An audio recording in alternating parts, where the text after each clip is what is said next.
Hey everybody, this is John, and welcome to the world of mixed markets, which are generally a pause. And when we get in mixed markets and I try to time hedges, I start looking at the intraday charts, the 195-minute chart, the 78, the 39, and the 15. Of course, this is if you're more of an active trader or a day trader. You don't need to do this if you're just swing trading. And I'm looking to try to time just some of the ebbs and flows of the markets. Remember, the average squeeze lasts 8 to 10 bars. So if a 78-minute squeeze triggers to the downside, that means we could get a day or two of downside pressure. Okay, so I'm looking at that on the 78-minute chart. One's forming here. And so at the very least, what I want to do with this type of a situation is start nibbling on some puts on the Qs in case this does trigger to the downside. Now, in this market, essentially focusing on the short side is kind of like sticking needles in under your fingernails. It hasn't worked very much. But there's been 2 times so far this year when I hedged that really saved my portfolio from a bigger loss. And in one case, especially in early January, the hedge actually did a lot better than the longs and turned it into a profit. So on something like this, I buy the 111 puts that expire in 9 days. I'm going to put a fairly tight stop on it. I don't want this to turn into a $3,000 loss or anything. But what I'm doing is just watching these charts unfold. Now, if the momentum here on the 78-minute chart changes and starts going higher, great. I can take that position off, okay? But meanwhile, I've got some coverage. So then, now, because this is obviously an uptrending market, I don't want to just have puts on this market. So what do I want to buy? I want to buy call options on stocks that are doing better than the market. And one of the better examples of that right now is Facebook. So there's a 195-minute squeeze. We're near all-time highs. A 78-minute squeeze is triggered long. And yes, you know, we've got some resistance here, but this is an area where we could actually buy some monthly calls. The March monthly calls, the implied volatility here is low, with the idea that we can hang on to it. All right, so that's kind of how I like to play a mixed market, where I can buy a hedge, in this case, puts on the Qs to the downside in case this market does roll over. But in the meantime, focus on a strong stock that's still going with the daily trend of the market. And in a perfect world, on a day like this, you can see Facebook's up like $1.50, $1.38 right now, while the market is down. So sometimes, and oftentimes, it can happen where your hedge is making money and your strong stock in this case is also making money because they're both doing what they're supposed to be doing, okay?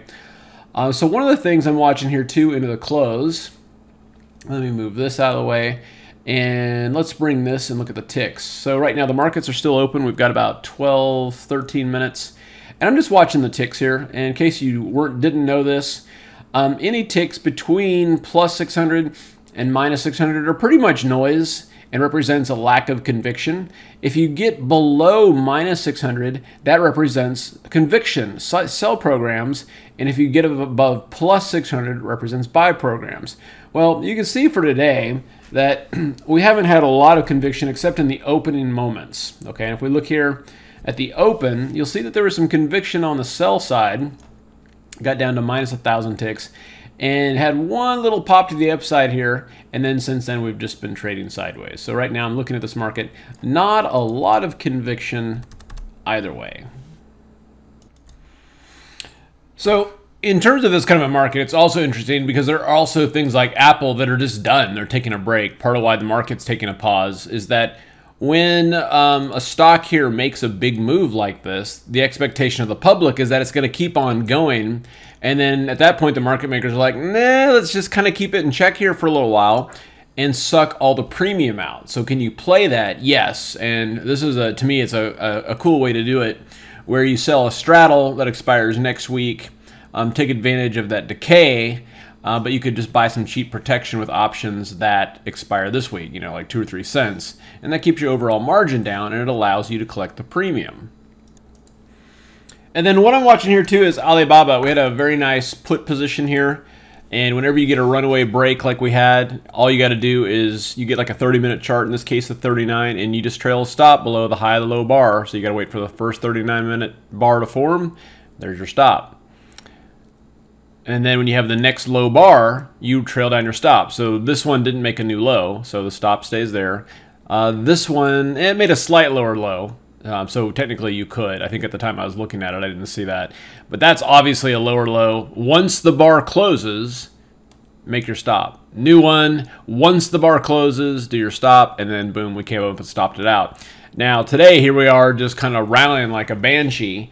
So the question is, you know, are we going to, do we buy it? At this point, I'm just looking at it as a rally back to, you know, its key moving average, which is the 21 period moving average. And this is where I would reload puts, all right? All right, and we are gearing up for the class of the quarter on Saturday, March 7th. It'll be from 2 o'clock to 8 o'clock East Coast time, so 6-hour class. We're going to need that time to cover all the extra strategies that we're going to be talking about. By we, I mean myself, on Saturday. And then I also encourage, of course, the live trading on the 10th, 12th, and 13th. So this is kind of your base, and then if you want to take it up to the next level, essentially mastery level, then you can do the live classes as well. All right. So how this works, very simple. If you are very comfortable with the idea of taking the Saturday class and learning all of the setups and getting your base in place, that is a very quick and easy decision. $497, you're good to go. And if you get this and sign up in time, you're going to get homework to help get you up to speed as well. And then again, I recommend, I mean, this is kind of what I call the, you know, really taking it to the next level. The $997 also includes 3 days of live trading, and it includes this class for free, okay? And you guys can go through all the bullets. I mean, there's a ton of stuff that we're covering. Just at this point, you know, if you're ready to take this to the next level, I will see you on Saturday. All right, have a good one.